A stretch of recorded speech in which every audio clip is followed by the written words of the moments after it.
Hello guys, in this video I'm going to show you how to find a postcode in the AusPost application. The first thing you need to do is enter the app. Now you should wait a little bit until the app loads in.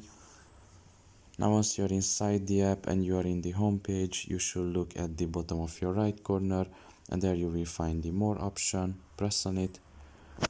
And here in this page you should look at the top of your right corner and you will find there the find a postcode option.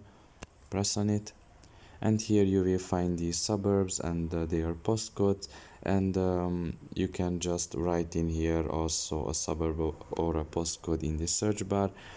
If you think that you can find it in this list, you can just press on the one that you want to see, and it will take you to the maps and it will show you exactly where that location is.